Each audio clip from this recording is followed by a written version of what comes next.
Rolex, hindi mo man lang sinabi na simple lang pala ang girlfriend mo. Tumikil ang pag-ikot ng mundo para kay Petya. Nakaupo siya sa pagkainan ng pamilya Pangilinan. Nasa harap niya ang ina ni Rolex na si Leona na nakatingin sa kanya mula ulo hanggang paa. Si Rolex naman ay napilitang tumawa para pagaanin ang sitwasyon. Ma, that's what I love about her. What you see is what you get. Siya nga pala po si Pitya.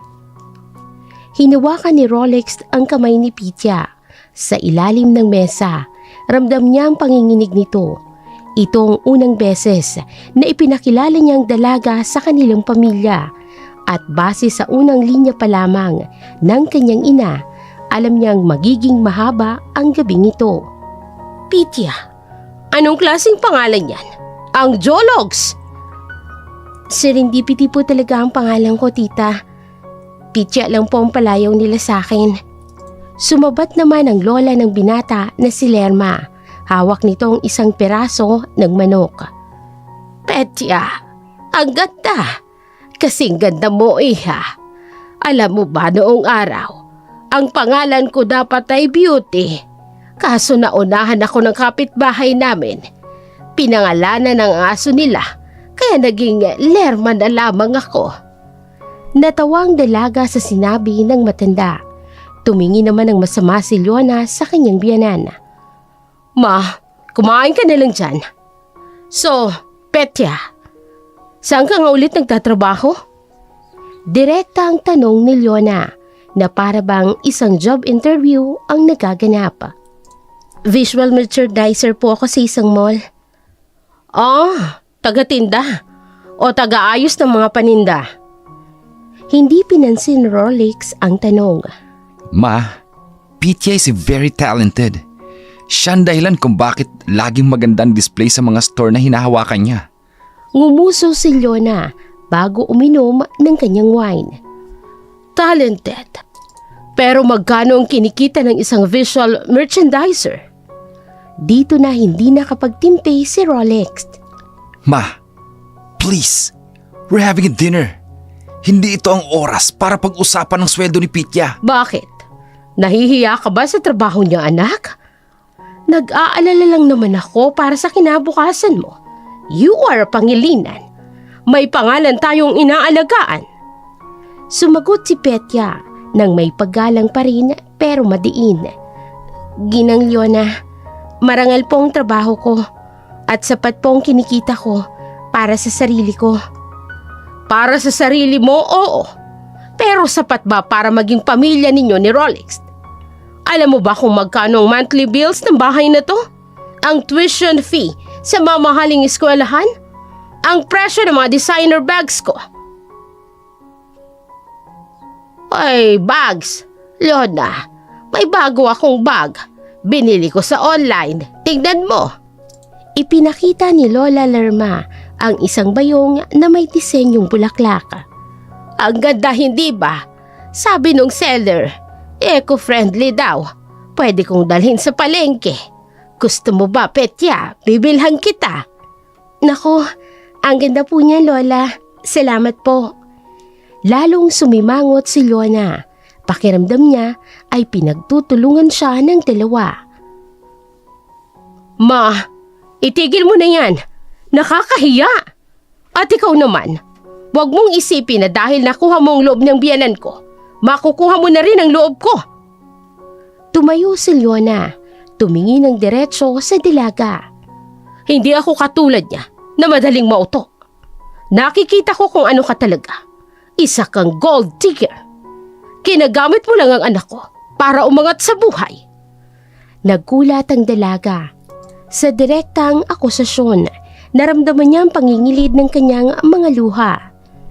Hindi po totoo yan. Ma, that's enough. Sobra ka na. Tumayo na rin ang binata at hinila palayo si Petya. Hindi ko hahayaan na bastusin mo ng ganito ang babaeng pakakasalan ko. Pakakasalan? Nagpapatawa ka ba? Over my dead body, Rolex. Hindi ako papayag na maging parte ng pamilyang ito ang isang babaeng walang pinanggalingan. nagsimula ng umiyak si Petya. Hindi dahil sa mga salita ni Leona, kung hindi dahil sa kahihiyan. Umalis na tayo, Petya. I'm sorry. Dinala pa kita rito. Hahakbang na sana sila paalis nang muling magsalita si Leona.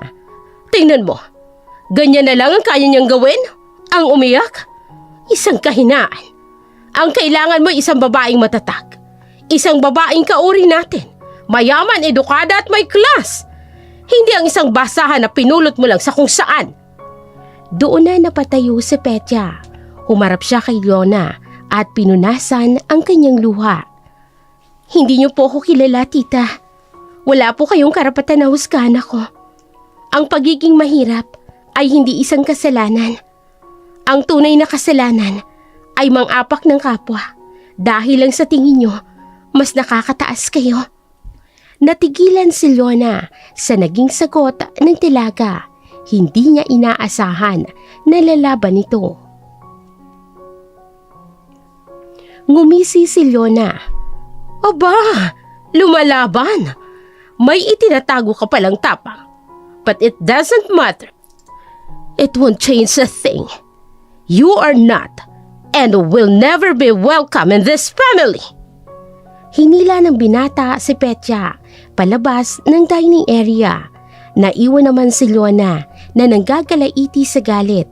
Si Lola Lerma naman ay walang kamalay-malay na nagpatuloy sa pagkain.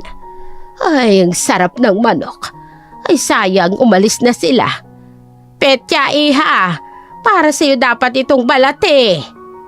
Sa labas ng bahay, niyakap ni Rolex ang dalaga na patuloy pa rin sa pag-iyak. I'm so sorry, mahal.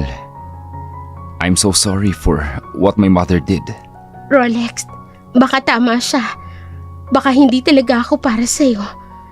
Masyadong magkaiba ang mundo natin. No, don't say that. Ang mahalaga ay ang mundo nating dalawa. Ipaglalaban kita, Petya. Kahit kanino. Kahit sa sarili ko pang ina. Hinalika ng binata si Petya sa noo. Ngunit sa likod ng kanilang mga isip, alam nilang ito pa lamang ang simula. Ang simula ng isang mahirap na laban para sa kanilang pag-ibig.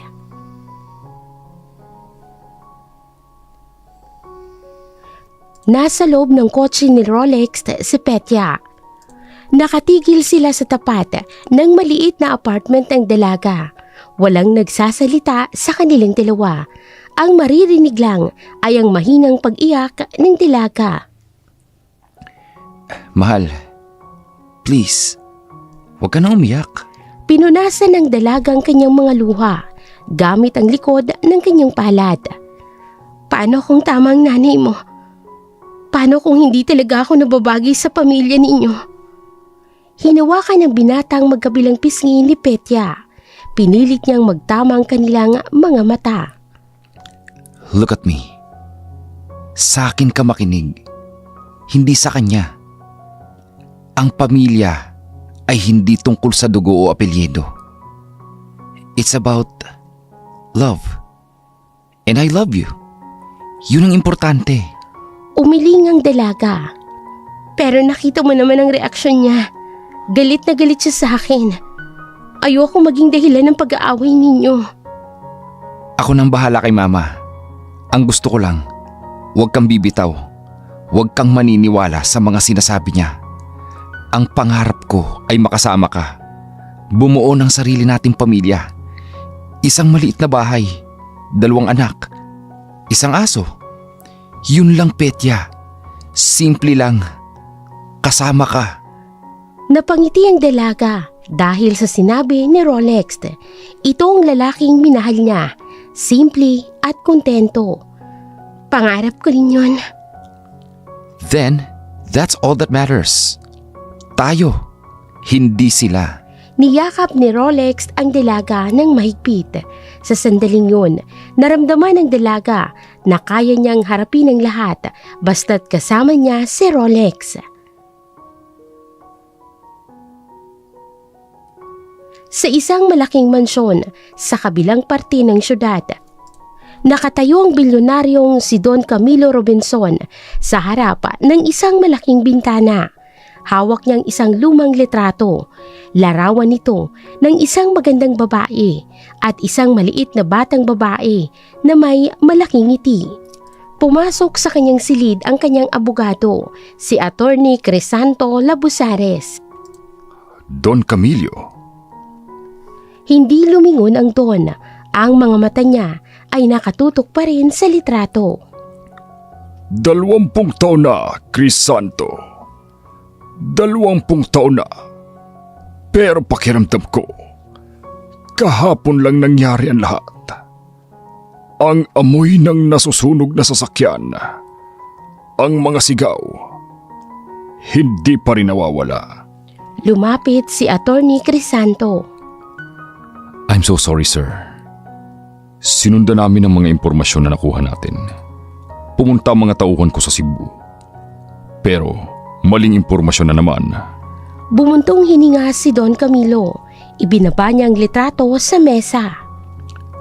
Minsan, naiisip ko, dapat na ba akong sumuko? Baka kailangan ko nang tanggapin na wala na talaga siya. Nakasama siyang namatay ng kanyang ina sa aksidenteng yon. Huwag po kayong magsalita ng ganyan.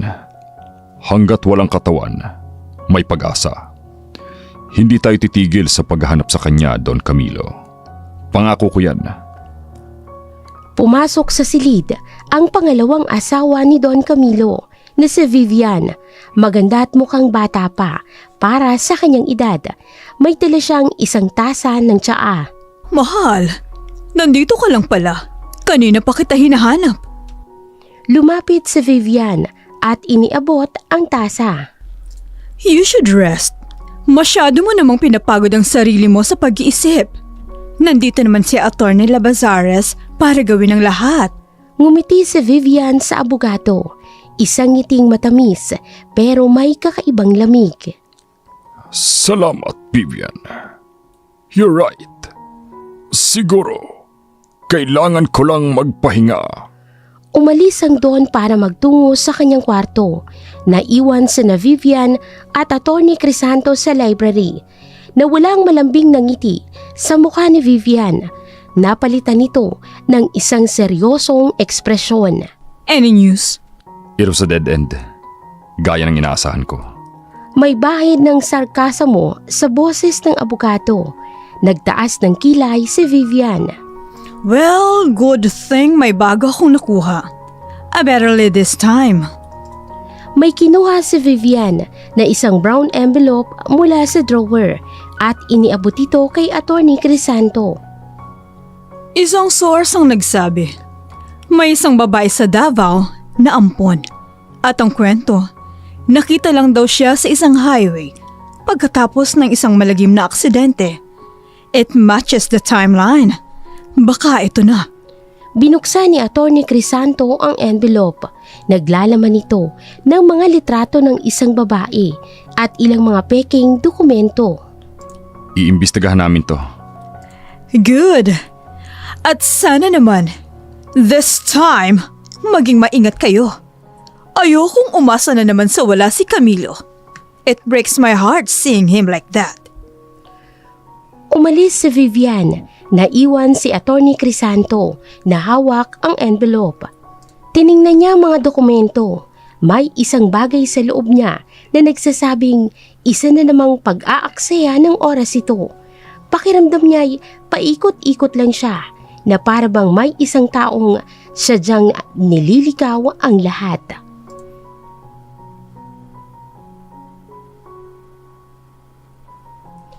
Nasa opisina niya si Attorney Crisanto.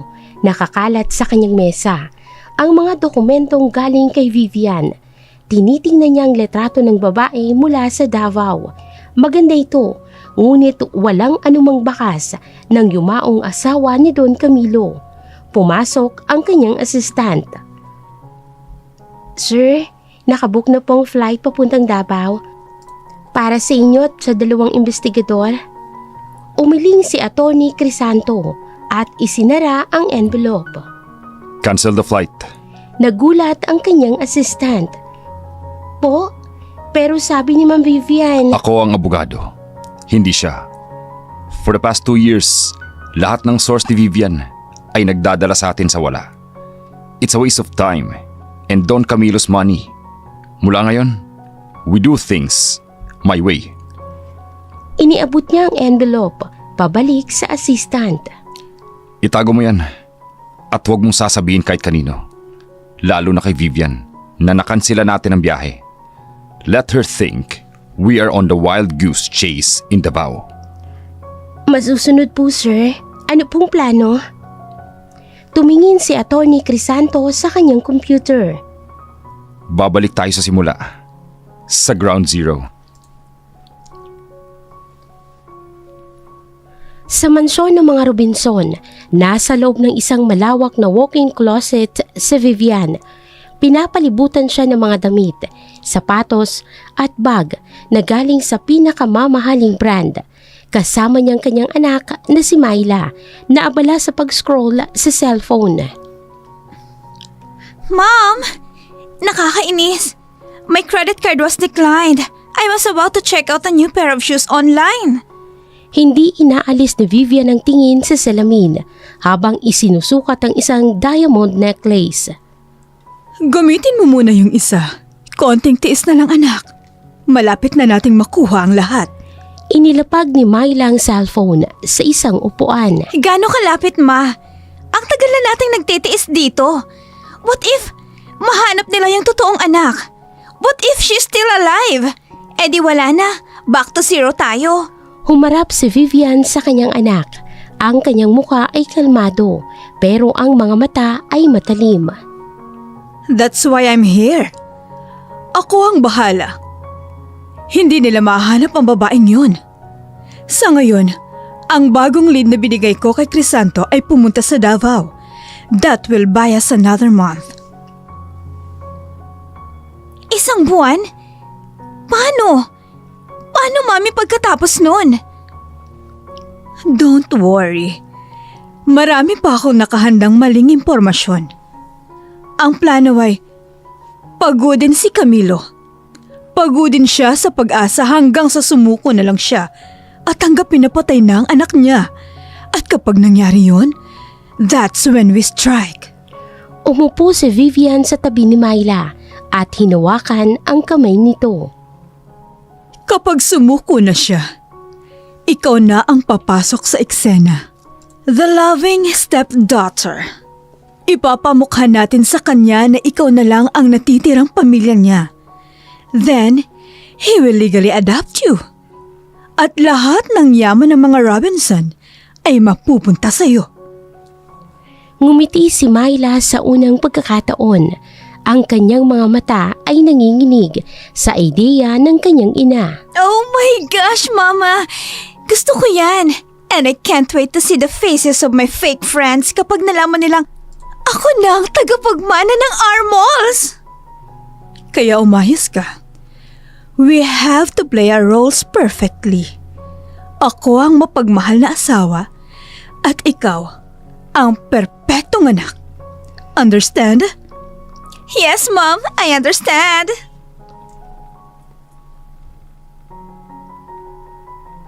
Samantala, sa opisina ni Attorney Crisanto, nahanap niya na ang kanyang hinahanap sa computer.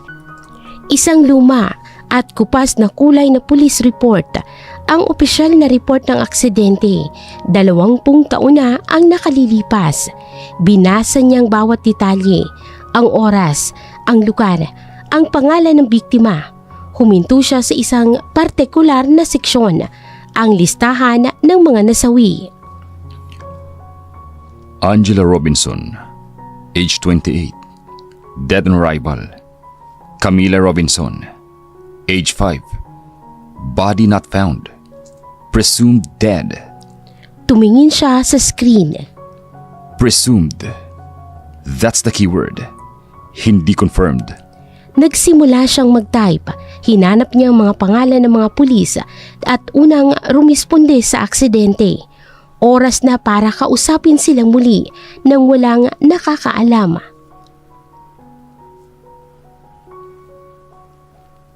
Lumipas ang ilang araw mula nang maganap ang mapait na hapunan sa bahay ng mga Pangilinan. Ngunit para kay Leona, ang galit niya ay hindi humuhupa.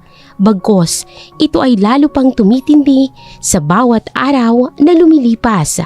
Nasa sala siya, kausap sa telepono ang isa sa kanyang mga amiga. Hindi ko matanggap, Brenda. Isang hamak na visual merchandiser. Yun ang ipapalit ni Rolex sa lahat ng pangarap ko para sa kanya. Ang sabi ko sa kanya, humanap siya ng babaeng ka-level natin, hindi isang pulubi. Narinig niya ang pagtawa ng kanyang kaibigan sa kabilang linya. Baka naman mabait Leona o baka maganda. Mabait? Maganda? Hindi nabibili ang bigas sa ganda at kabaitan. At anong gagawin ko doon? Ipapalamon ko sa mga bisita natin sa susunod na party? Nakakahiya. Ibinaba ni Leona ang telepono nang may pagkainis. Hindi siya naiintindihan ng kanyang mga kaibigan. Para sa kanila, isa lamang itong maliit na problema. Pero para sa kanya, isa itong malaking dagok sa reputasyon ng pamilya Pangilinan. Sa kanyang kwarto, si Myla ay abala sa kanyang laptop. Nakadisplay sa screen ang social media profile ni Leona Pangilinan. Nakangisi si Myla habang binabasa ang mga post ng matanda. Perfect! Mukhang kailangan niya ng kakampi. Mula sa kanyang peking account na may pangalang Alessandra De Vega, nagpadala siya ng isang mensahe kay Leona. Maingat niyang pinili ang kanyang mga salita. Good evening, Mrs. Pangilinan. I hope you don't mind this message. I am a family friend, and I am just deeply concerned about your son Rolex. Ilang segundo lang ang lumipas, nakatanggap agad siya ng reply. Sino to? At anong problema sa anak ko? Ngumiti si Myla, kumagat agad ito sa kanyang pain. I would rather not reveal my identity for now. But let's just say I have a great respect for your family. Nakita ko po kasi si Rolex na may kasamang babae. Ang pangalan niya ay Petya. At sa tingin ko po, with all due respect, she is not the right woman for him. She is not on your level. Sa bahay ng mga Pangilinan, napaupo si Leona sa kanyang nabasa.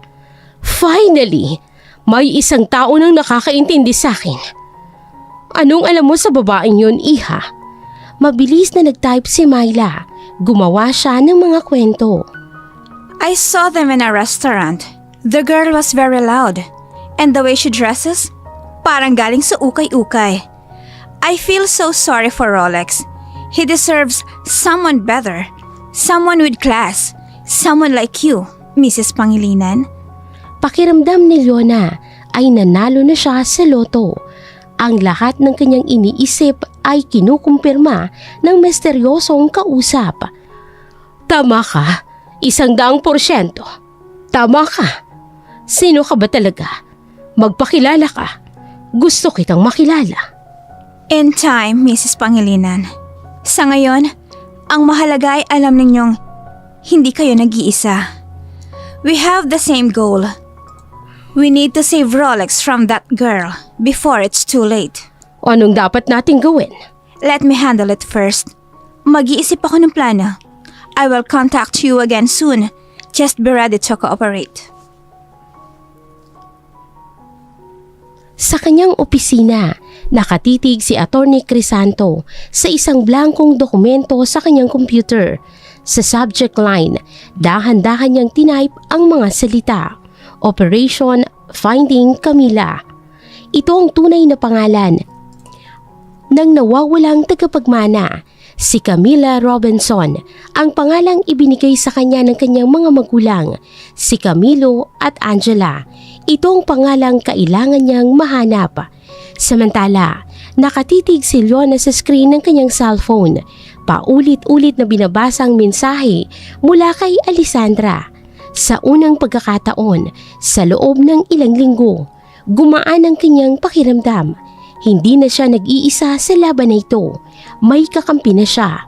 Ang hindi niya alam ang kakampi niya ay isang ahas na may sariling kamandag at sariling mga plano. Kinagabihan, sa mansyon ng mga Pangilinan, sinubukan ni Rolex na kausapin ang kanyang ina. Naabutan niya itong nag-iisa sa sala, nagbabasa ng isang magazine. Ma, can we talk? Hindi itinaas ni Leona ang kanyang tingin mula sa magazine. Tungkol saan? Tungkol na naman ba dun sa babae? Kung oo, wag na lang. Sayang lang ang laway ko. Bumuntong hininga si Rolex. Alam niyang magiging mahirap ito. Ma, naghahanap na kami ni Pitya ng sarili naming apartment. It's time for me to be independent. Biglang ibinagsak ni Leona ang magazine sa lamesa. Ang tunog nito ay umalingaw-ngaw sa tahimik na sala. Tumingin siya kay Rolex na para bang hindi makapaniwala sa kanyang narinig. Apartment? Aalis ka sa mansyon na ito para tumira sa isang maliit na lugar? At bakit? Dahil yan sa babaeng yun, hindi ba? Sinasabi ko na nga ba? She's a bad influence. Hindi, Ma. This is my decision. Kung gusto kong matutong tumayo sa sarili kong mga paa, Pitya has nothing to do with this. Tumawa si Leona ng mapakla. Huwag mo kong gawing tanga, Rolex. Simula nang dumating ang babaeng hampas lupang yan sa buhay mo, nagbago ka na. Dati nakikinig ka sa akin.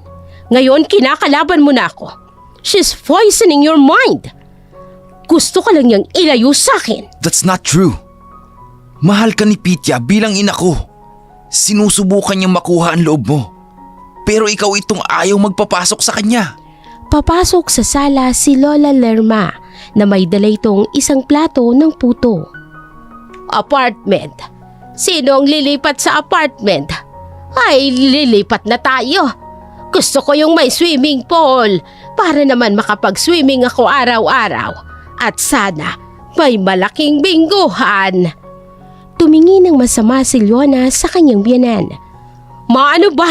Ang gulo ninyo. Hindi tayo lilipat. Ang anak ko ang aalis para sumama sa babae niya.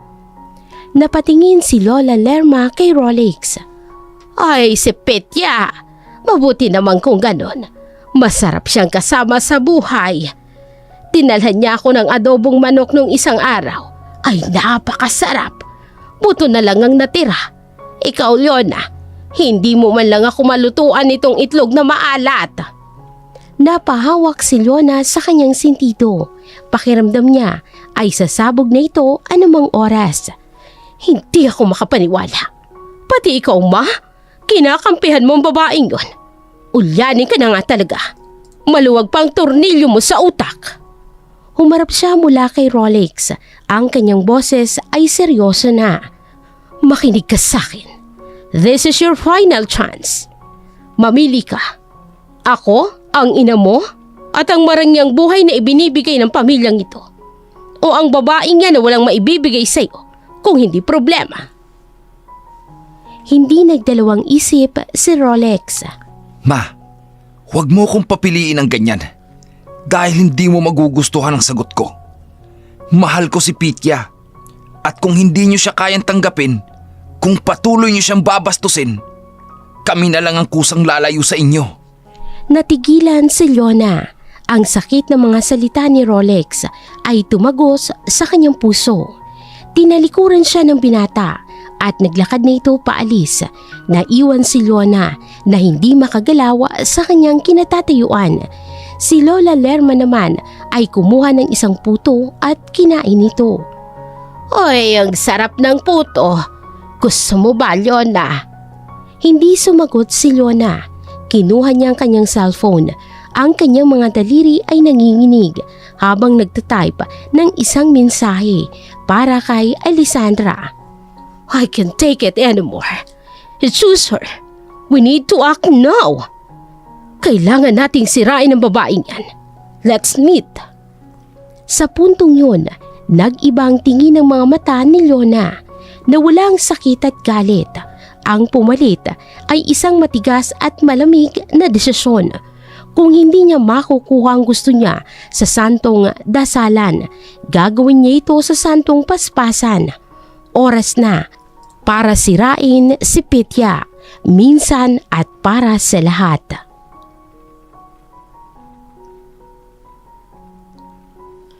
Hating gabi na, ngunit gising na gising pa rin ang diwa ni Atty. Crisanto.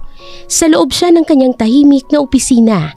Ang tanging liwanag ay nagmumula sa kanyang computer screen kung saan nakadisplay ang lumang police report.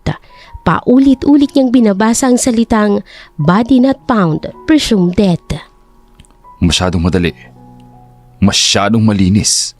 Sa loob ng 2 taon, naniwala siya sa report na ito. Pero ngayon, dahil sa kanyang pagdududa kay Vivian, lahat ng dating katotohanan ay kanyang kwestiyon. Tumayo siya at kinuhang kanyang telepono. Nagdial ng isang numero. Matapos ang ilang ring, isang inaantok na boses ang sumagot. Sino to? Sarge, si Crisanto Labozaris to. Sorry sa abala. Alam kong retirado ka na. Biglang naging alerto ang boses sa kabilang linya. Attorney, napatawag ka. Huwag mong sabing may kaso na naman ako. Hindi. Kailangan ko lang ng tulong mo. Isang pabor. Kailangan ko ng access sa mga lumang records ng Del Carmen Community Hospital. Especially, ang mga logbook ng emergency room. 20 taon na nakalilipas. Diyos ko, attorney. Baka inamag na yon o sinunog na. Para saan ba yan? Robinson case. May pabuya, Sarge. Malaki. Natahimik ang kabilang linya. Alam ni Crisanto na nakuha niya na ang atensyon nito. Sige, pupuntahan ko bukas. Titignan ko kung anong magagawa ko.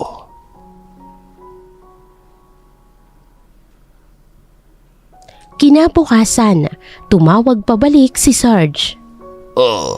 Attorney, walang record ng batang babae na dinala sa ospital.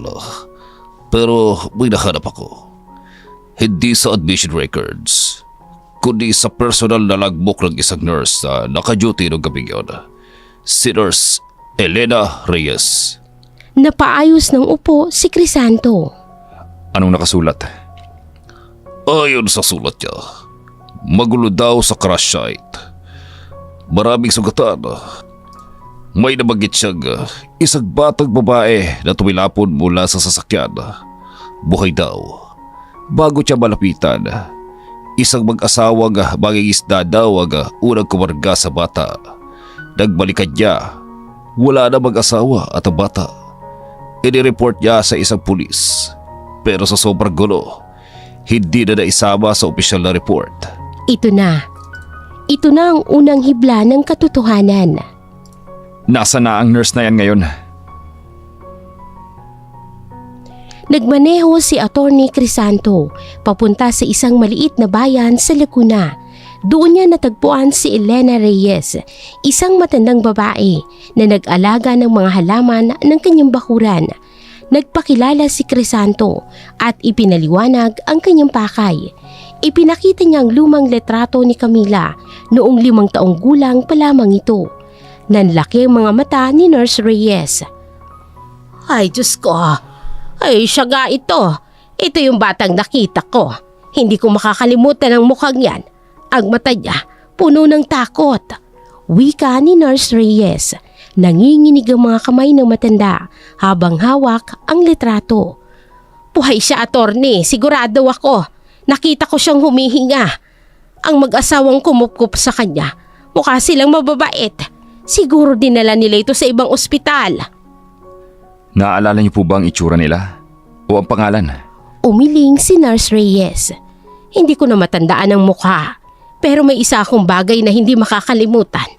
Ang pangalan ng bangka nila. Nakasulat sa likod ng damit ng lalaki. Biyaya ng dagat. At narinig ko silang nag-uusap. Sabi nila, kailangan na nilang umuwi sa San Guillermo. Wika ulit ni Nurse Reyes. San Guillermo. biyaya ng dagat. Tumayo si Atty. Crisanto. Naramdaman niyang bilis ng tibok ng kanyang puso. Maraming salamat po, Miss Reyes. Napakalaking tulong po nito.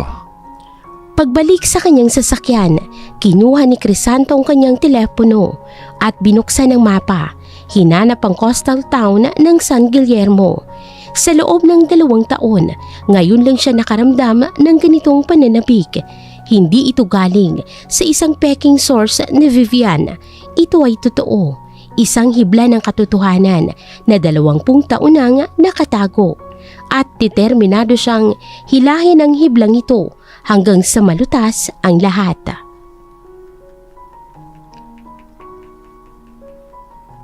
Maagang-maaga pa lamang ay nagmaneho na si Atty. Crisanto. Nilisan niyang maingay na syudad ng Metro Manila at tinahak ang daan patungo sa probinsya. Ang kanyang destinasyon, ang maliit at tahimik na coastal town ng San Guillermo. Pagdating niya roon, ang unang lugar na kanyang pinuntahan ay ang daungan ng mga bangka. Amoy dagat at isda ang hangin. Lumapit siya sa isang grupo ng mga matatandang mangingisda na nag-aayos ng kanilang mga lambat. Magandang umaga po. Maaari po ba magtanong?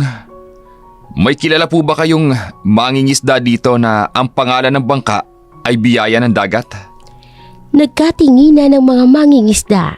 Isang matanda ang may makapal na bigote ang sumagot. Ay, Biyaya ng Dagat. Ay, nako ihaw. Yan ang bangka na pagmamay-ari ni Nestor. Matagal na siyang pumanaw. Ay, bakit mo ba siya hinahanap? Ganun po ba? Ang asawa niya po, buhay pa ba? Oo. Si Nadia ay nandun lang sa may baryo. Sa bahay na kulay asul. Ay, tanungin mo na lang. Kilala dun yon. Nagpasalamat si Atty. Crisanto at sinunod ang direksyon. Nakita niyang isang simpleng bahay na kulay asul. Isang babae ang nasa edad 50 ang nagdidilig ng halaman sa bakuran. Aling Nadia? Lumingon ang babae. Ako nga? Sino po sila? Ako po si Crisanto Labuzares. Isa po akong abogado. Pwede ko po ba kayong makausap saglit? Tungkol po sa isang batang nawawala. 20 taon na po ang nakalipas. Biglang nagbago ang itsura ni Nadia. Ang kanyang muka ay napuno ng kaba at pag-aalala. Pinapasok niya si Crisanto sa loob ng bahay. Ano pong kailangan ninyo? May hinahanap po kaming bata na posibleng napadpad dito noon. Biktima po ng isang car accident. Nagsimulang manggilid ang luha sa mga mata ni Nadia. Diyos ko, dumating na ang araw na kinakatakutan ko. Inamin niya ang lahat. Ikwinento niya kung paano nila natagpuan ng kanyang asawa, ang isang batang babae sa tabi ng daan, malapit sa isang nagliliyab na sasakyan. Dinala nila ito sa klinik, ngunit nagkaroon nito ng amnesia dahil na rin sa trauma. Hindi niya maalala ang pangalan niya o kung saan siya galing. Nagtanong-tanong kami, pero walang naghahanap sa kanya. Natakot kami na baka mapunta siya sa ampunan, kaya inalagaan namin siya. Itinuring namin siyang tunay na anak. Nasaan na po siya ngayon? Ang petya namin, nasa Maynila. Matalinong bata yon. Nakapagtapos ng pag-aaral. Nagtatrabaho siya ngayon sa isang malaking mall. Isa siyang visual merchandiser sa Armall. Natigilan si Atty. Crisanto. Ang nawawalang tagapagmana ng Armalls ay nagtatrabaho pala sa loob mismo ng kumpanyang dapat ay pag-aari niya. Pitya? Bakit po Pitya ang pangalan niya? Dahil hindi niya maalala ang pangalan niya, tinatanong namin siya kung anong gusto niyang itawag sa kanya. May nakita siyang libro sa mesa noon. Ang pamagat ay Serendipity. Ang sabi niya yun na lang daw, kaya naging Serendipity ang pangalan niya. Pitya ang palayaw namin sa kanya.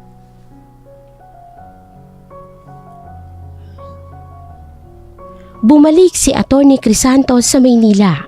Puno ng impormasyon sa kanyang isip, ngunit kailangan niya ng patunay. Kailangan niya ng ebidensya na hindi kayang questionin. Sinimulan niyang subaybayan si Petya mula sa malayo. Sa loob ng ilang araw, pinanood niyang dalaga sa trabaho nito sa Armol. Nakita niya kung gaano ito kasipag. Nakita niyang kabaitan nito sa kanyang mga katrabaho.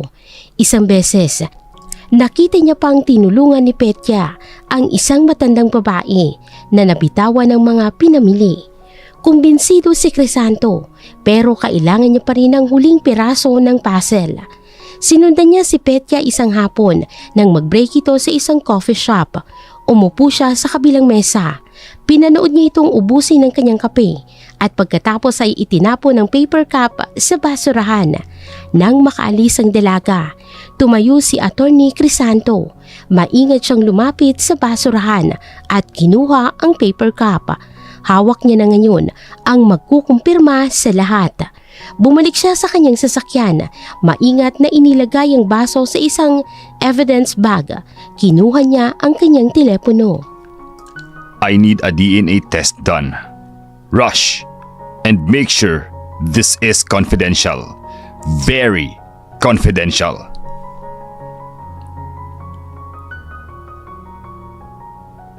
Isang hapon, pumarada ang mamahaling kotse ni Leona sa tapat ng isang 5-star hotel. Pumasok siya sa pribadong silid ng restaurant na naroon. Isang babae na ang likod ay nakaharap sa kanya at naghihintay. Miss Alessandra de Vega? Humarap ang babae. Si Myla. Ngumiti ito ng matamis. Please call me Myla. It's a pleasure to finally meet you in person, Mrs. Pangilinan. Umupo si Leona sa tapat niya. Sinuri niya si Myla mula ulo hanggang paa. Mamahali ng damit, alahas at ang bag nito. Mukhang ang galing ito sa isang mayamang pamilya. Bakit ka interesado sa pamilya ko, Miss Macaraig? Simple lang po. I admire your family. Matagal ng business partners ng pamilya ko ang mga Pangilinan. At matagal ko na ring hinahangaan mula sa malayo si Rolex. Isang kasinungalingan. Kaya naman, I was very disappointed to see him with someone like Petya. He deserves someone better, someone who can match his status. Hindi ho ba? Ito ang mga salitang gustong-gustong marinig ni Leona. Sa wakas, isang taong nakakaintindi sa kanyang pananaw. Tama ka? So anong plano? Sinabi mo sa text na may naisip ka na. Sumandal si Myla sa kanyang upuan at uminom ng kanyang wine. Hindi sapat na pagsabihan lang natin siya o ipahiya. Kailangan nating sirain ang reputasyon niya. We need to show Rolex who she really is, na hindi siya ang mabait na anghel na inakala niya. Kailangan nating ipakita na isa siyang kriminal. Natigilan si Leona. Kriminal? Anong ibig mo sabihin? Magnanakaw. Yan ang pinakamadaling paraan. Isang bagay na hindi kayang palusutin ni Rolex. Isang bagay na kahihiyan, hindi lang sa kanya, kundi sa buong pamilya Pangilinan. Nagsimulang magustuhan ni Leona ang ideya. Saan at paano natin gagawin yan? Hindi basta-basta papayag ang kahit sinong empleyado na makikuntsaba sa atin. Ngumisi si Myla. Doon ka na papasok, Mrs. Pangilinan. You are a VIP everywhere. Lalo na sa Armol, di ba? Ang kailangan lang natin ay isang high-end jewelry store. Biglang may naalala si Leona, ang manager ng Lavelle Fine Jewelry sa Armol. Ang manager ng Lavelle, si Jeanette. May malaki siyang utang na loob sa akin. May alam akong sikreto niya. Perfect! Then she has no choice but to cooperate. Ito ang plano. Inilatag ni Myla ang bawat detalye. Step 1. Aanyayahan mo si Petya na mamili sa Armol. Isang peace offering. Siguradong hindi siya tatanggi. Step 2. Kakausapin mo ng masinsinan si Janet. you will instruct her to plan a very expensive necklace inside Petya's bag.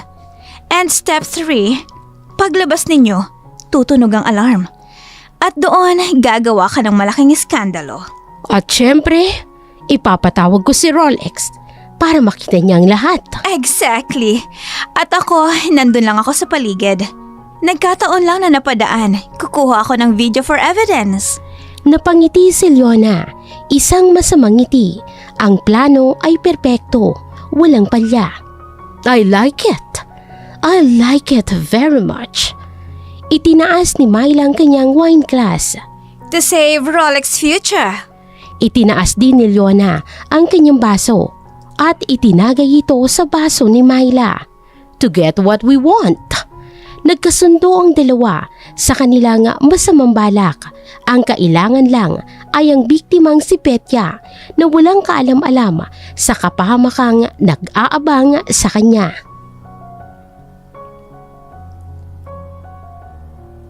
Nasa loob ng kanyang malawak na kwarto si Leona. Nakatayo siya sa harap ng isang malaking salamin.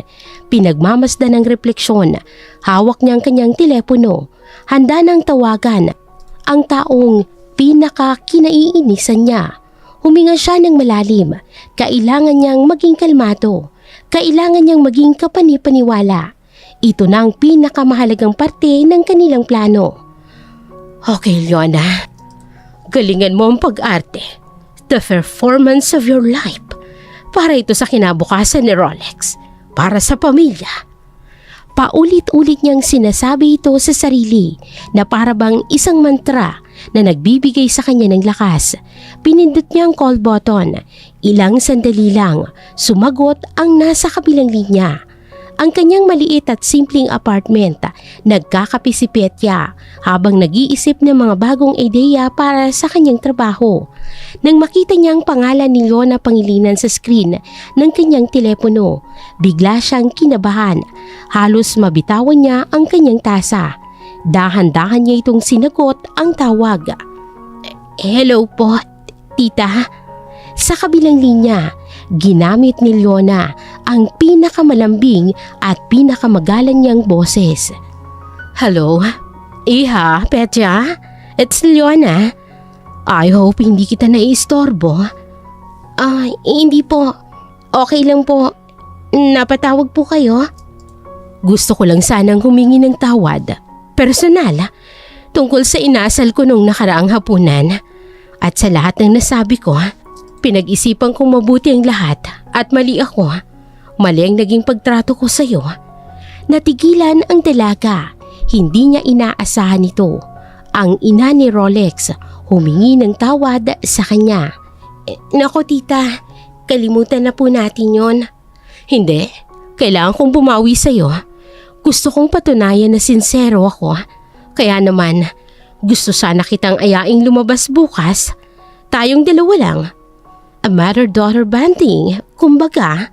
Let's go shopping sa Armol. My treat, of course. Ang puso ni Petya ay napuno ng tuwa. Ito na ang hinihintay niya. Ang pagkakataon na tuluyan na siyang matanggap ng ina ni Rolex. Talaga po? Sigurado po kayo? Nako, sige po. Gustong-gusto ko po yan. Maraming salamat po, tita. Wonderful. See you tomorrow at the main entrance. 1 p.m. sharp. Huwag kang mag-alala, Petya. This will be the start of a beautiful relationship for the both of us. Pagkatapos ng tawag, napatalon sa tuwa si Petya. Agad niyang tinawagan si Rolex para ibalita ang magandang nangyari. Rolex, mahal, hindi ka maniniwala sa ibabalita ko. Tumawag ang mama mo. Nagsorry siya sa akin at inaya akong mag-shopping bukas sa Armol. Can you believe it? Sa kabilang linya, hindi nagsalita si Rolex. Narinig ni Petya ang biglang pagtahimik nito. Rolex, nandiyan ka pa ba? Si Mama? Nagsorry? At inaya kang lumabas? Petya, sigurado ko ba dyan? Oo naman, ang bait niya sa telepono. Sabi niya gusto niyang bumawi. Hindi kumipo ang binata. Kilala niya ang kanyang ina. Hindi ito nagbabago ng ugali ng ganoon kabilis. That doesn't sound like her, Pitya. Masyadong biglaan. Parang may mali. Baka may iba siyang plano. Baka pain lang yan. Nalungkot ang dalaga sa reaksyon ni Rolex. Huwag ka namang ganyan, mahal. Baka naman napag-isip-isip niya talaga. Nagbago na siya. Hindi ba dapat natin siyang bigyan ng chance? Ginagawa ko naman to para sa ating dalawa. Para maging maayos ng lahat. Bumuntong hininga ang binata. Ayaw niyang sirain ang kasiyahan ng kanyang nobya. Pero hindi niya mapigilan ang kanyang kaba. Alam mo kung gaano ka manipulative si Mama? Ilang beses niya na tayong sinubukang paghiwalayin. I know. Pero ibang pakiramdam ko ngayon. This time sa tingin ko, totoo na to. Alam ni Rolex na hindi niya mapipigilan ang nobya. Puno ito ng pag-asa. Sige, pumunta ka. Pero ipangako mo sa akin, Pitya, ha? Please, mag-iingat ka. Huwag kang hihiwalay sa kanya. At kapag may naramdaman kang kahit konting kakaiba, tawagan mo ko agad. I have a very bad feeling about this. Promise, mahal. Magiging maayos ang lahat. Magugustuhan mo. Pagkatapos nito, magiging best friend na kami ng mama mo. Pagkatapos ng tawag, kinuha ni Leon ang kanyang telepono at nagpadala ng text message kay Myla. It's done. She took the bait. See you tomorrow at the mall. Be ready. Natanggap ni Myla ang mensahe at ngumisito. Ang lahat ay umaayon sa kanyang plano. Sa kanyang apartment, abala si Petya sa paghahanap ng isusuot para sa kanilang bonding day. Habang pumipili ng damit, hindi maalis ang ngiti sa kanyang mga labi. Para sa kanya, ito na ang simula ng isang bagong kabanata. Isang kabanata kung saan tanggap siya ng pamilya ng lalaking pinakamamahal niya. Ang hindi niya alam, ang kabanatang pinapasok niya ay hindi puno ng pagtanggap, kundi isang maitim na balak na nakahandang sumira sa kanyang pangalan at kinabukasan. Maagang dumating si Petya sa entrance ng Armol. Ang kanyang puso ay puno ng kaba at pananabik. Suot niya ang kanyang pinakamagandang bestida, isang simpleng floral dress na pinili niya mula sa sariling sahod. Ilang minuto pa, isang itim na luxury car ang huminto sa tapat niya. Bumaba si Leona, suot ang isang eleganting damit na halatang libo-libo ang halaga. Petya, iha, you're early. I like that. Isang peking ngiti ang ibinigay ni Leona, ngunit para kay Petya, nasabik sa pagtanggap, ang ngiting yun ay parang sikat ng araw. Magandang hapon po, tita. Excited po kasi ako. Good. Huwag na nating sayangin ang oras. Marami tayong pupuntahan. Nagsimula silang maglakad sa loob ng mall. Para sa dalaga, pamilyar ang lugar nito. Ito ang kanyang unang trabaho. Ngunit ngayon, kasama si Leona. Pakiramdam niya ay isa siyang bisita sa isang palasyo. Dinala siya ni Leona sa mga butik na hindi niya pa pinapasok kailanman. Ang mga presyo ng damit ay katumbas ng kanyang isang buwang sweldo. Do you like this dress, Pitya? It would look good on you. Nako, ang ganda po. Pero masyado po yatang mahal. Ngumisi si Leona. Huwag mong problemahin ang presyo. Get used to it. Ito ang magiging buhay mo kapag naging pangilinang ka na. Pagkatapos ng ilang tindahan, dinala ni Leona si Petya sa pinakamalaki at pinakamahal na jewelry store sa buong mall, ang Level Fine Jewelry. Halika, pumasok tayo. Gusto kitang bilhan ng relo. A welcome to the family present. Hindi makapaniwala si Petya. Isang alahas galing kay Leona. Pakiramdam niya ay nananaginip siya. Tita, hindi na po kailangan. Sobra-sobra na po ito. Ang makasama ko lang po kayo ngayon ay sapat na. Nonsense, I insist. Pagpasok nila, agad silang sinalubong ng manager na si Jeanette. Ang ngiti nito ay abot hanggang tenga. Ma'am Leona, welcome back to our store. What a pleasant surprise. Nagkaroon ng mabilis na pagpapalitan ng tingin sa pagitan ni Leona at Jeanette. Isang tingin na may ibang gustong ipahiwatig na hindi napansin ng inosenteng si Petya. Jeanette, this is Petya, my soon-to-be daughter-in-law. We're looking for a necklace for her. Of course, ma'am. It would be my honor. Naglabas si Jeanette ng iba't ibang kwintas. Pinaupo niya si Petya sa harap ng isang salamin. Isukat niyo po ito, ma'am. Bagay po sa kulay ninyo. Habang abala si Petya sa pagsusukat sa isang simpleng kwintas, sumenya si Leona kay Jeanette. Naintindihan agad ng manager ang senyas. Kumuha si Jeanette ng isang kumikinang na diamond necklace mula sa ilalim ng counter. Ito ang kwintas na gagamitin sa setup. Lumapit si Jeanette sa dalaga habang ito'y nakatingin pa rin sa salamin. Ang handbag ni Petya ay nakapatong sa counter, bahagyang nakabukas sa isang mabilis at sanay na kilos habang nagpapanggap na inaayos ang ibang alahas. Inihulog ni Jeanette ang diamond necklace sa loob ng bag ng dalaga. You know what? Parang walang bagay sa'yo. Let's just go. Hindi pala maganda ang koleksyon ninyo ngayon, Jeanette. Maybe we can just have coffee instead. Biglang tumayo si Leona. Nagulat si Petya sa biglaang pagbabago ng mood nito. Pero sumunod na lamang siya. Sige po, kayo po ang masusunod. Nagsimula silang maglakad palabas ng tindahan. Si Petya, walang kamalay-malay, ngunit pagtapak na pagtapak nila sa labas, isang malakas at nakakabinging tunog ang umalingaw-ngaw. Tumunog ang security alarm. Agad na lumapit ang dalawang security guard. Nagsimulang magtinginan ang mga tao. Ano yun? Bakit tumunog? Ang kaninang peking ngiti ni Leona ay biglang nawala. Pinalitan nito ng isang ekspresyon ng pagkabigla na dahan-dahan naging pagdududa habang nakatingin sa dalaga. Oh my God, Petya! Anong ginawa mo? Lumabas ng tindahan si Jeanette. Ma'am, I'm so sorry for this. Pero protocol po, kailangan po naming i-check ang bag ng kasama ninyo. Isang maliit na grupo ng mga osyosero ang nagsimulang magkumpulan. Sa gitna nila, nandoon si Mayla. Abala sa pag-record ng lahat ng gamit ang kanyang cellphone. Si Petya, namumutla at nalilito, ay tumango. Sige po, wala pong problema dyan. E-check nyo po, wala po akong tinatago. Kinuha ng security guard ang bag ng dalaga.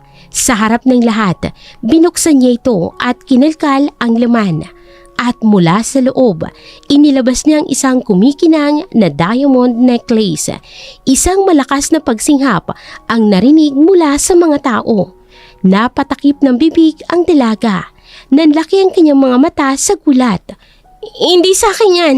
I swear, hindi ko alam kung paano yan napunta sa bag ko. At doon, nagsimula ang iskandalo. Inilabas ni Leona ang lahat ng kanyang galing sa pag-arte. Walang hiya ka? Sinungaling? Magnanakaw? Ito ba ang dahilan kung bakit ka dumidikit sa anak ko? Para pagnakawan ng pamilya namin? Pinagkatiwalaan kita. Tinanggap kita. At ito ang isusukli mo sa akin. Ang ipahiya ako sa harap ng maraming tao? Sumigaw si Leona na parabang siya ang tunay na biktima. Ang kanyang boses ay umalingaw-ngaw sa buong mall. Si Petya, napapaligiran at umiiyak, hindi maintindihan ang nangyayari. Ang kanyang mundo ay biglang gumuho.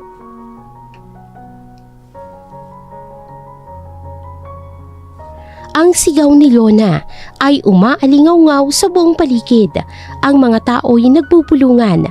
Ang iba'y kumukuha na rin ng kanilang video gamit ang kanilang mga cellphone.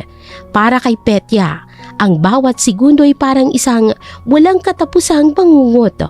Umiiyak siya habang pilit na nagpapaliwanag. Hindi po totoo yan.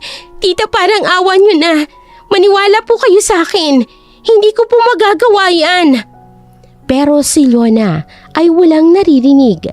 Ang tanging nakikita niya ay ang tagumpay ng kanyang plano. Maniwala? Paano ako maniniwala sa isang magnanakaw na katulad mo? Tingnan mo, huling-huli ka na sa akto. Magsisinungaling ka pa rin. Ang kapal ng mukha mo. Lumapit ang security guard.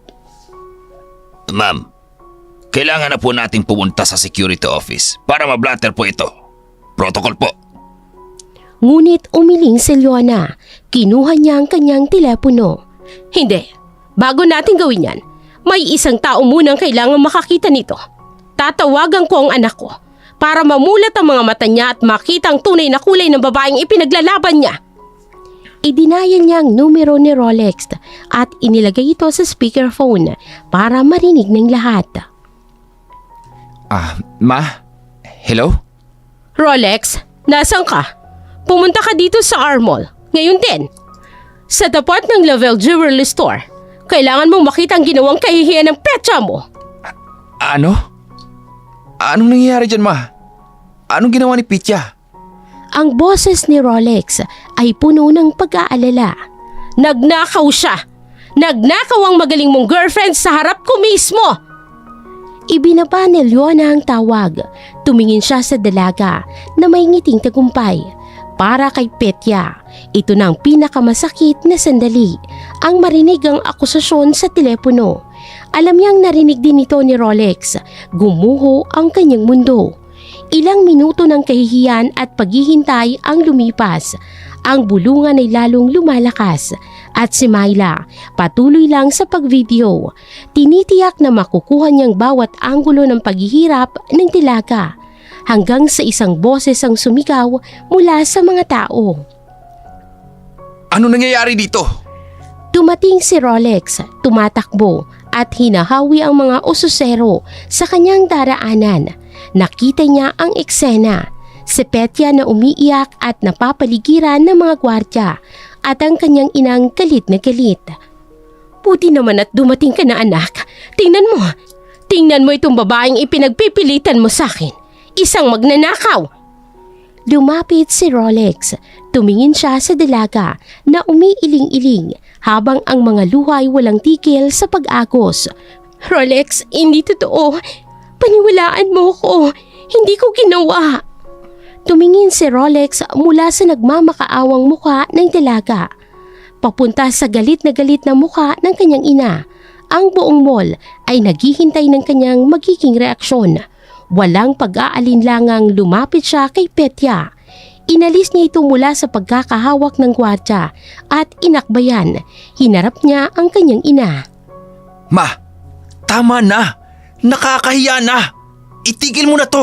Anong tama na? Nakikita mong ebidensya, Rolex. Kinakampihan mo pa rin ang babaeng yan. Tumingin si Rolex ng diretso sa mata ng kanyang ina. Kilala ko si Pitya, Ma. Sa ating lahat dito, ako ang pinaka nakakakilala sa kanya. At alam kong hinding-hindi niya kayang gawin to. Kahit kailan, hindi siya magnanakaw. May mali dito. May malaking mali. Nagbubulag-bulagan ka dahil sa pag-ibig? Tingnan mo kung saan ka dinala ng pag-ibig mo. Sa kahihiyan. Hindi pinansin ni Rolex ang kanyang ina. Humarap siya sa manager na si Janet at sa mga gwardya. Magkano bang halaga ng kwintas na yan? Sabihin niyo sa akin. Ako ang magbabayad. Kahit doblehin niyo pa ang presyo. I-drop niyo na lang ang kaso at itigil niyo na ang pagpapahiya sa fiancé ko. Sa di kalayuan, sa likod ng mga ususero, tahimik na nakatayo si Atty. Crisanto. Dumating siya ilang minuto ang nakalipas. Nakita niya ang lahat. Nakita niya ang tapang at paninindigan ni Rolex para sa dalaga. Kahit na ang lahat ng ebidensya ay laban dito. Hawak niya sa kanyang bulsa ang isang papel. Ang resulta ng DNA test. Alam niya na ang buong katotohanan. Napangiti siya ng bahagya. Ang nawawalang tagapagmana ay napunta sa mabuting mga kamay.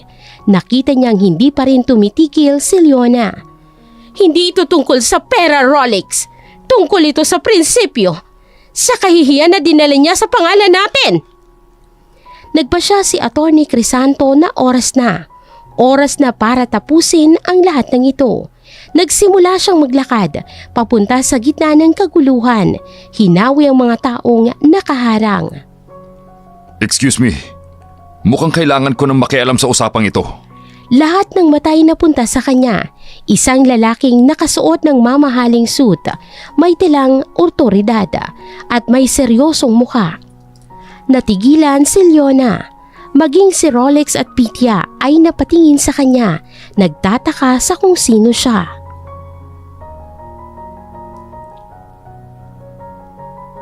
Ang pagdating ni Atty. Crisanto ay nagpatahimik sa buong paligid, maging si Leona ay natigilan sa otoridad na dala ng lalaki. At sino ka naman para makialam sa gulong to? Hindi mo ba nakikita? May nahuli kaming magnanakaw. Security, ano pang tinitingin-tingin nyo? Alisin nyo na nga ang taong ito. Hindi natinag si Atty. Crisanto. Kalmado siyang naglakad papalapit. My name is Crisanto Labuzares. Ako ang Chief Legal Counsel ng Robinson Group of Companies. Ang korporasyong nagmamay-ari ng buong mall na ito. Ang pagpapakilala niya ay parang isang bombang sumabog.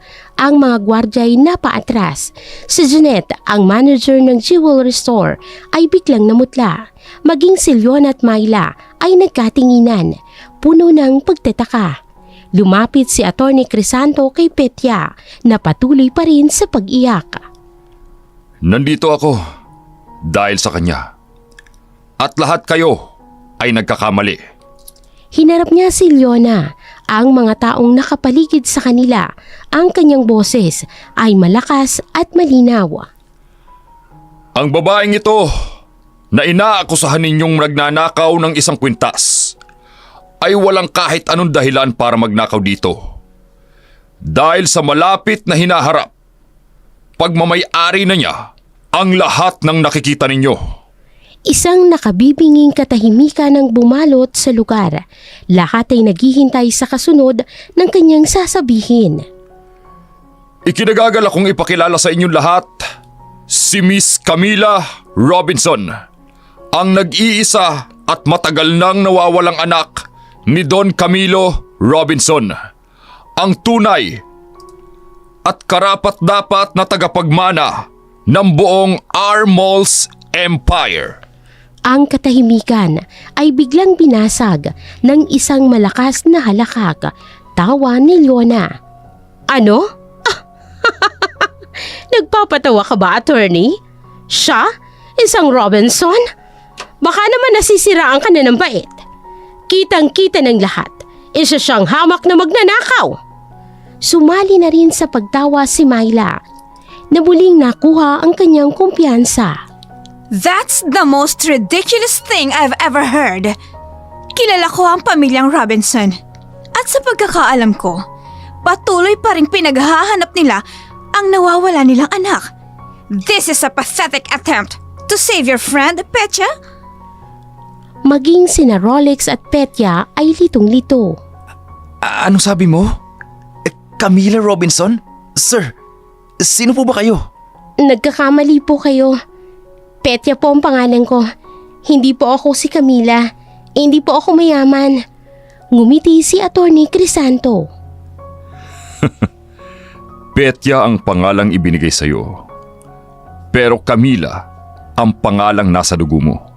Naging mas matapang si Myla para patunayan ng kanyang punto. Kinuha niya ang kanyang cellphone.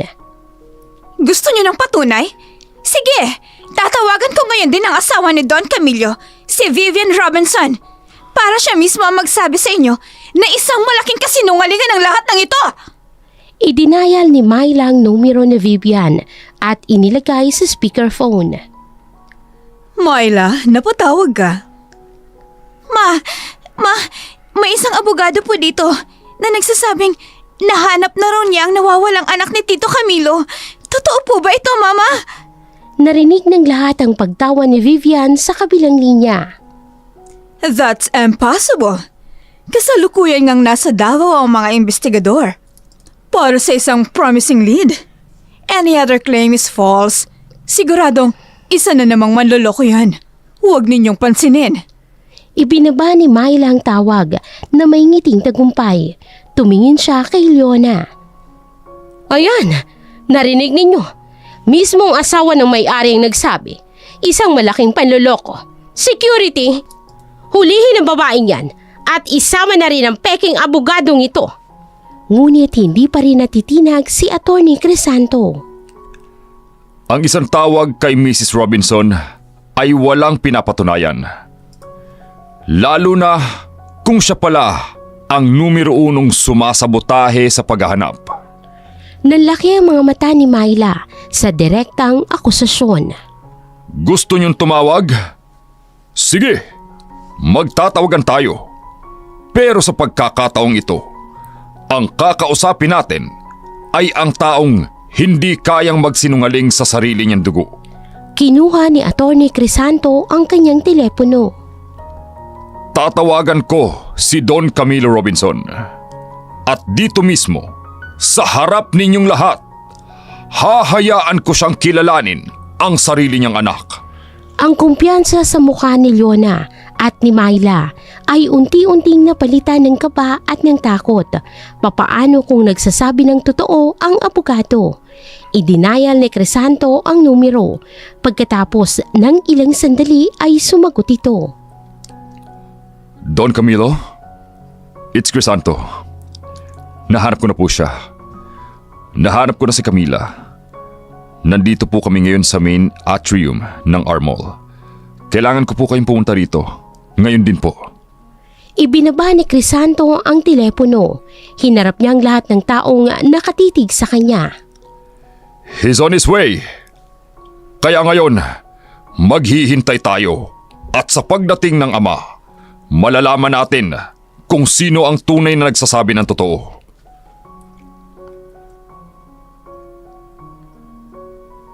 Pagkatapos ng pahayag ni Atty. Crisanto, isang mabigat na katahimikan ang bumalot sa buong atrium. Ang lahat ay nakatigil. Ang mga ososero at mga gwardya, maging sina Rolex at Pitya, lahat sila ay naghihintay. Si Leona at Myla ay nagsimulang pagpawisan. Sinubukan ni Leona na magpakatatag. Akala nyo matatakot nyo kami dyan? Sige, tawagan mo. Tingnan natin kung sinong Don Camilo ang darating. Baka isang impostor lang din na katulad ninyo. Pero sa loob-loob niya, isang matinding kaba ang kanyang nararamdaman. Papaano kung totoo?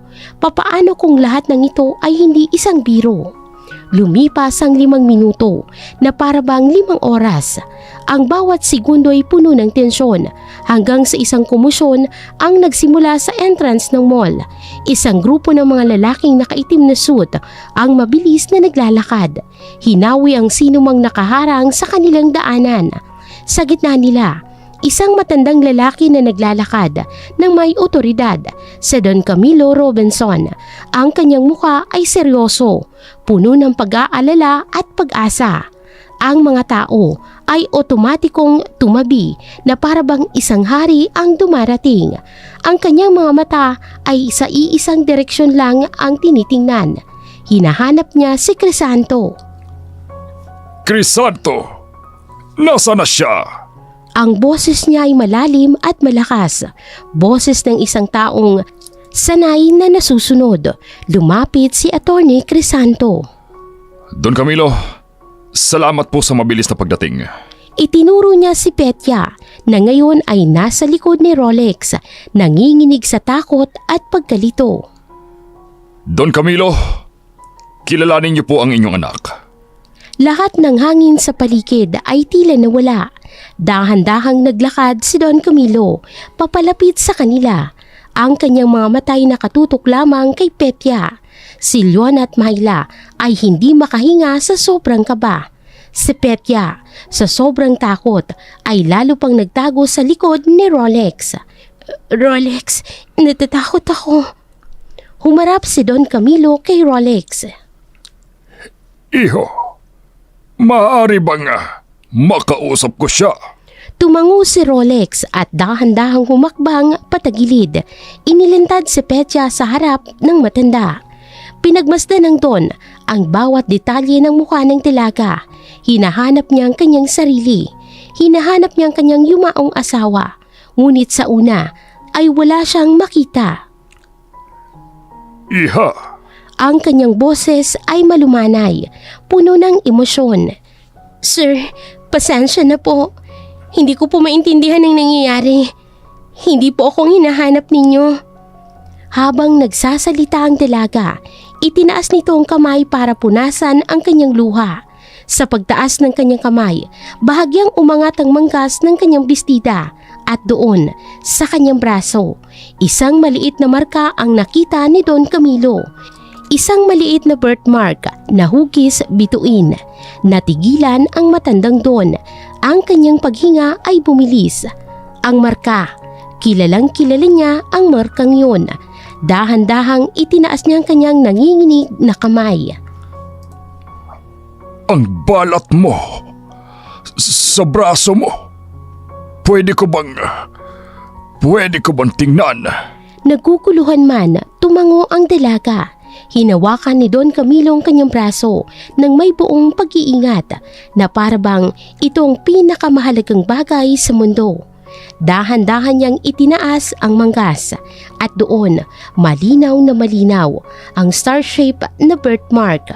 Ang mga luha ay nagsimulang bumagsak mula sa mata ng matandang bilyonaryo. Angela, ganyan na ganyan. Ganyan na ganyan ang balat ng mama mo sa parehong lugar. Muli siyang tumingin sa mga mata ng dalaga at ngayon nakikita niya hindi ang kanyang sarili kung hindi ang kanyang pinakamamahal na asawa, ang mga mata ni Angela. Camila, anak ko, ikaw nga. Ang mga salitang yun ay puno ng 20 taong na sakit, pangungulila at paghahanap. Walang ano-ano'y niyakap niya si Petya ng napakahigpit. Nagulat ang dalaga. Hindi niya alam ang gagawin. Ngunit habang nararamdaman niya ang higpit ng yakap ng lalaki, ang bigat ng emosyon nito ay may kung anong nagbago sa kanyang puso. Dahan-dahan niyang itinaas ang kanyang kamay at yumakap pabalik. Sa gitna ng mall, sa harap ng daang-daang tao, ang mag-amang pinaghiwalay ng tadhana sa loob ng 20 taon ay sa wakas muling nagkita. Si Rolex ay napaatras. Binigyan sila ng espasyo. Ang kanyang mukha ay puno ng pagkamangha. Ang babaeng minahal niya, ang simpleng si Petya, ay isang nawawalang prinsesa. Sa kabilang dako, ang mundo ni Leon at Myla ay tuluyan ng kumuho. Ang kanilang masamang plano ay sumabog sa kanilang mga mukha. Humiwalay ng yakap si Don Camilo, ngunit nananatiling nakahawak sa mga balikat ng kanyang anak. Tiningnan niya ang mukha nito, ang mga luhang hindi pa rin tumitigil. Pagkatapos, ang kanyang tingin ay napunta sa diamond necklace na hawak pa rin ng gwardya. Ang kanyang malambot na ekspresyon ay biglang nagbago. Naging malamig ito, naging mapanganib. Dahan-dahan siyang humarap kina Leona at sa manager na si Jeanette. Ngayon, maaari bang magpaliwanag sa akin kung bakit ang matagal ko nang nawawalang anak ay inaakusahan ng pagnanakaw sa loob mismo ng mall na pag-aari ko?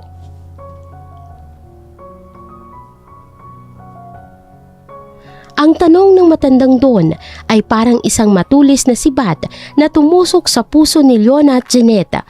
Pareho silang hindi makasagot. Si Jeanette ay nagsimulang manginig sa takot, habang si Leona naman ay namutla at hindi malaman kung saan titingin. Don Camilo, hindi po namin alam. Nagulat lang kami. Akala po namin. Akala ninyo ay isa siyang magnanakaw. Ang sarili kong anak sa sarili kong mall. Ang boses niya ay kalmado pero puno ng panganib. Bago pa man siya makapagsalitang muli, isang pamilyar na boses ang umalingaw-ngaw. Camilo! Camilo! Camilo, mahal! Anong nangyayari dito? Dumating si Vivian, nagmamadali na may ekspresyon ng pag-aalala sa kanyang mukha. Tumakbo siya sa tabi ng kanyang asawa at hinawakan ito sa braso. Sino ang babaeng yan? Huwag mo sabihing naniniwala ka sa kanya. Mahal, ginagamit ka lang niya. Pinaglalaroan lang niya ang damdamin mo dahil alam niyang matagal mo nang hinahanap ang anak mo. Sinubukan niyang gamitin ang kanyang impluensya, ang kanyang pagiging asawa. Pero baliktarin man ang sitwasyon, tumingin siya ng masama kay Attorney Crisanto. Ito ay isang malaking setup. Gawa-gawa lang ito ng iyong abogado para makuha ang pabor sa'yo. Huwag kang maniwala sa kanya, Camilo. Sinundan ito ni Myla na medyo bumalik ang kumpiyansa sa pagdating ng kanyang ina. Tama na po, Mama. Isang hamak na visual merchandiser lang po yan. At isa siyang magnanakaw. Siya po ang impostor dito. Si Don Camilo, na kanina lang ay puno ng emosyon, ay tila naguluhan. Tumingin siya sa umiiyak na si Petya. Pagkatapos ay sa kanyang asawa na si Vivian. Ang birthmark ay isang matibay na ebidensya, ngunit ang mga salita ni Vivian ay nagtanim ng bahagyang pagdududa. Dito na muling pumasok sa eksena si Attorney Crisanto. Don Camilo, naiintindihan ko po ang inyong pag-aalinlangan. Pagkatapos ng napakaraming taon ng pagkabigo natin na mahanap ang inyong anak, natural lang po na magduda. Ngunit hindi lamang po birthmark na yan ang hawak kong ebidensya. May kinuha siyang isang nakatuping dokumento. Mula sa bulsa ng kanyang coat, ang kanyang mga kilos ay tiyak at walang pag-aalinlangan. Para matapos na po ang lahat ng pagdududa at para malaman na natin kung sino talaga ang tunay na nagsisinungaling sa ating lahat. Binuklat niya ang papel. Narito po ang resulta ng DNA test na palihim kong isinagawa. Ginamit ko ang isang DNA sample na nakuha ko mula kay Pitya. At kinumpirma ito sa inyong DNA profile na nakafile sa ating mga records. Iniabot niya ang dokumento kay Don Camilo. Ang lahat ng tao, lalo na sina Vivian at Myla, ay napatingin sa papel na yon na para bang yon ang magiging hatol ng kanilang buhay. Ang resulta ay 99.99% positive. Walang duda, Don Camilo. Siya nga, si Camila Pitya Robinson, ang nawawala ninyong anak. Ang mga salitang yon ay parang isang malakas na hulog. Binasa ni Don Camilo ang resulta. Ang datos ang nagkumpirma sa isinisigaw ng kanyang puso. Binitawan niyang papel at tumingin kay Vivian. Ang pagmamahal sa kanyang mata ay napalitan ng galit. Peka yan! Gawa-gawa lang yan! Isang kasinungalingan! Pero huli na ang lahat. Vivian, tapos na ang palabas. All these years, lahat ng pagod, lahat ng gastos, lahat ng pagkabigo namin, ikaw ang may pakana ng lahat. Hindi ba? Dagdag pa ni Attorney Crisanto. At meron din po akong patunay, Don Camilo, na lahat ng mga peking impormasyon na nagligaw sa ating paghahanap ay nanggaling sa mga sources na may direktang koneksyon kay Mrs. Robinson. Doon na tuluyang gumuho ang mundo ni na Vivian at Myla. Nahuli na sila, nabisto na ang kanilang panluloko. Ang pagbagsak naman ni Leona ay iba. Hindi ito dahil sa batas, kung hindi dahil sa matinding kahihiyan. Tumingin siya kay Petya, ang babaeng kanyang hinamak at tinawag na pulubi. Pagkatapos ay tumingin siya kay Rolex, ang kanyang anak na sinubukan niyang ilayo rito. Ngayon ay naiintindihan na ang laki ng kanyang pagkakamali. Hindi lamang isang ordinaryong babae ang kanyang sinubukang sirain, kung hindi ang tagapagmana ng isa sa pinakamayamang pamilya sa bansa. Ang kahihiyan ay hindi niya nakayang tagalan pa. Si Jeanette naman ay lumuhod sa sahig. Don Camilo, sir, patawarin niyo ho ako. Napilitan lang ho ako. Patawad ho, sir. Sa gitna ng lahat ng ito, lumapit si Rolex kay Pitya at niyakap ito. Sinabi ko sa'yo, kahit kailan, hindi ako nagdududa sa'yo. Tumingin si Don Camilo sa kanyang mga security personnel. Huwag ninyong paalisin ang maginang yan. Isama niyo na rin ang manager na yan. Si Attorney Labuzares na ang bahala sa mga kasong isasampa natin. Sa isang iglap, ang lahat ay nabunyag. Ang katotohanan na sinubukan nilang takpan ng kasinungalingan ay sumingaw at sinunog ang lahat ng kanilang masasamang plano. Para sa mga kontrabida, ito na ang katapusan. Para kina Petya at Rolex, ito pa lamang ang simula.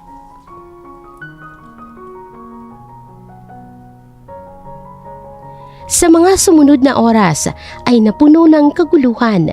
Dinala sa security office ng mall sina Petya, Don Camilo, Rolex at Attorney Crisanto. Sa isang hiwalay na silid, dinala rin ang umiiyak na si Janet at ang mga tulala na hindi makapaniwalang sina Vivian at Myla. Dumating ang mga pulis para kunin ang kanilang mga opisyal na salaysay. Si Leon ay pinayagang umuwi. Ngunit ang bigat ng kahihiyan sa kanyang mga balikat ay mas matindi pa kaysa sa kahit na anong rehas. Sa loob ng opisina, ipinaliwanag ni Attorney Crisanto ang mga susunod na hakbang. Don Camilo, sinisigurado ko na pong hindi sila makakaalis ng bansa. Sasampahan natin sila Jeanette, Vivian at Myla ng attempted theft, public scandal, slander by deed at conspiracy. At para kay Vivian, may dagdag na kasong obstruction of justice para sa kanyang 2 taong pagsabotahe sa paghahanap sa inyong anak. Tumingin si Don Camilo kay Petya na ngayon ay mas kalmado na nakahawak sa kamay ni Rolex. Gawin mo ang lahat ng nararapat, Crisanto. Kailangan nilang pagbayaran ang bawat luhang pumatak mula sa mga mata ng aking anak.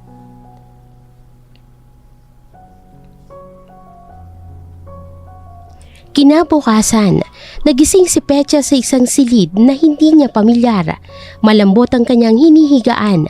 Ang sikat ng araw ay pumapasok mula sa isang malawak na bintanang may tanawin ng isang malagong hardin. Nasa loob siya ng isang guest room sa mansyon ng mga Robinson. Ilang sandali pa, isang katok ang narinig niya sa pinto. Pumasok si Don Camilo na may dalang isang tray ng almusal. Magandang umaga, anak. Ngumiti si Petya. Medyo naiilang pa rin siya, ngunit meron ding saya sa kanyang puso. Magandang umaga po, Pa. Ang salitang papa ay nagdulot ng panibagong luha sa mga mata ni Don Camilo. Umupo siya sa tabi ng kama. Ito na ang kanilang unang pagkakataon na mag-usap ng sila lang. Ikinwento sa akin ni Crisanto ang lahat. Tungkol kina Nadia at Nestor, ang pamilyang kumupkup sa iyo. Mababait po sila. Itinuring po nila akong tunay na anak. Si Nanay Nadia po. Siya po ang nagturo sa akin ng lahat. Si Tatay Nestor naman po, bago siya pumanaw, palagi niya akong sinasabihan na maging matatag. Meron akong malaking utang na loob sa kanila. Pinalaki ka nilang isang mabuting tao, Camila. Isang bagay na hindi ko nagawa para sa iyo. I failed you as a father. I'm so sorry. Hindi niyo po kasalanan ng nangyari. Pwede niyo po akong tawaging Petya o Camila. Kailangan ko lang po sigurong masanay. Makalipas ang ilang araw, isang hindi inaasahang bisita ang dumating sa mansyon. Si Leona. Nagpumilit siyang makausap sina Petya at Rolex. Pinagbigyan naman siya ng mga ito. Sa sala, humarap si Leona sa dalawa. Ang dating arugante at matapobreng babae ay wala na. Kaharap nila ngayon ay isang babaeng puno ng pagsisisi. Petya, Camila, nandito ako para personal na humingi ng tawad. Nagsimula na siyang umiyak. Walang sapat na salita para Ilarawan ng kahihiyan at sakit na idinulot ko sa inyo. Lalo na sa iyo, Petya. Nabulag ako sa pera, sa status, sa takot na hindi makuha ng anak ko ang buhay na pinapangarap ko para sa kanya. Maling-mali ako. Patawarin mo sana ako. Tumingin siya kay Rolex. At sa iyo, anak, patawarin mo ko. Hindi ako naging mabuting ina. Hindi ako nagtiwala sa panghusga mo at sa pagmamahal mo. I'm so sorry. Tumayo si Petya at lumapit kay Leona. Tita, Mama, pinapatawad ko na po kayo. Ang mahalaga po'y natuto tayo sa ating pagkakamali. Kalimutan na po natin ang nakaraan at magsimula tayong muli. Niyakap ni Petya ang ina ni Rolex, isang yakap na puno ng pagpapatawad. Si Rolex naman ay lumapit at hinawakan ang balikat ng kanyang ina, isang tahimik na pagtanggap. Nang gabing yun, magkasama sina Petya at Rolex sa balkonahe ng mansyon. So, I guess, kansilado na ang plano nating kumuha ng maliit na apartment? Natawa ang dilaga. Mukha nga. Pero alam mo, kahit nakatira pa tayo sa isang palasyo, ang pangarap ko, hindi magbabago. Ikaw pa rin. Isang simpleng buhay, basta't kasama ka. Hinawakan ni Rolex ang kanyang mga kamay. Handa ka na ba sa susunod na kabanata?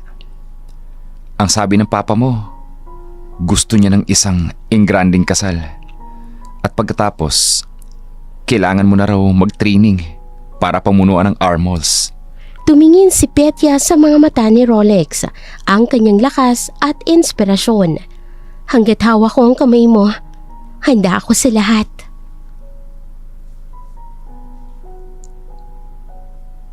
Makalipas ang 6 na buwan, ang buong bansa ay naging saksi sa tinaguriang Wedding of the Year sa isang grandiosong simbahan na puno ng mga puting bulaklak.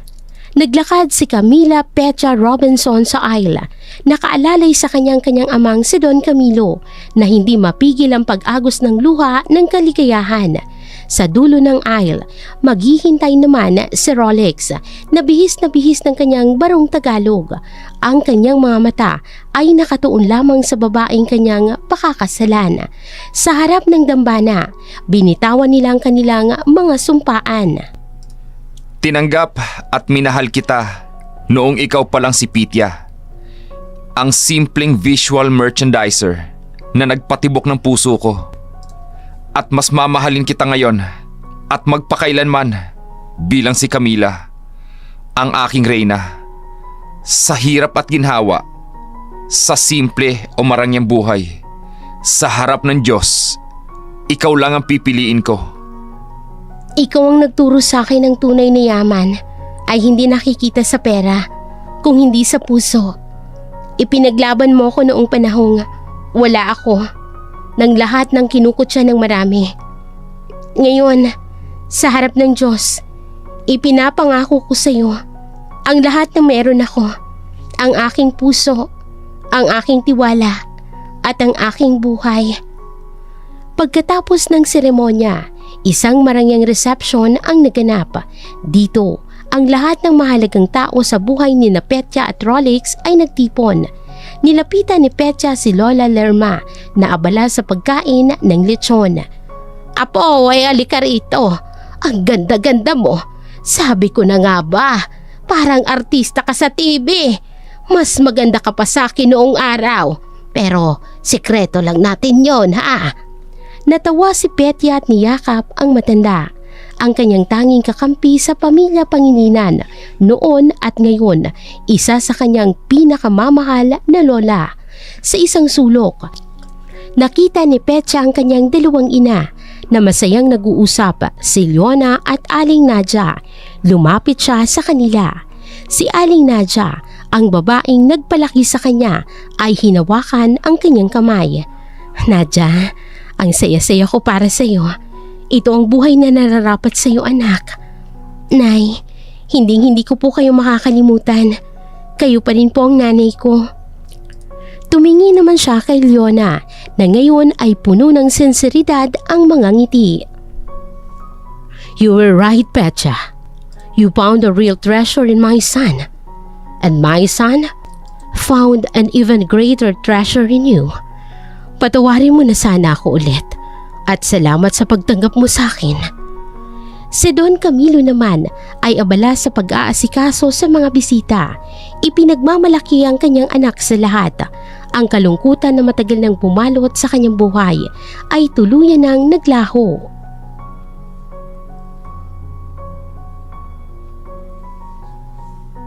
Isang taon ang mabilis na lumipas. Sina Vivian at Myla Makaraig ay nalitis at nahatula ng mahabang taon na pagkakabilanggo dahil sa kanilang kasalanan. Ang kasakiman ang nagdala sa kanila sa likod ng rehas, malayo sa marangyang buhay na kanilang pinapangarap. Sa opisina ng CEO ng Armalls, abala si Camila Pangilinan sa isang board meeting. Ang aking ama, binuo ang empire na ito through hard work and business acumen.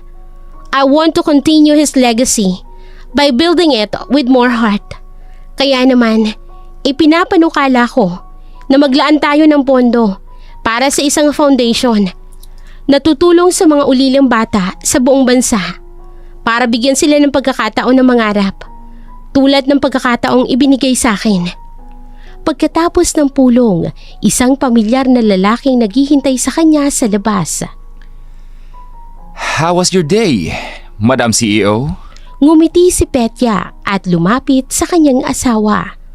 Medyo nakakapagod, pero okay lang. Tara, kumain na tayo sa paborito nating fishball, dyan lang sa kanto. Natawa si Rolex. Sa kabila ng lahat ng yaman at kapangyarihan, ang kanyang asawa ay nananatiling simple at mapagkumbaba. Si Petya na kanyang minahal noon ay siya pa rin hanggang ngayon. Magkahawak silang naglakad patungo sa simple at masaya nilang buhay. At dito na po nagtatapos ang kwento para sa araw na ito. Sana po'y nagustuhan ninyo ang kwentong ito at kinapulutan ng aral. Muli, maraming salamat sa patuloy ninyong suporta sa ating channel.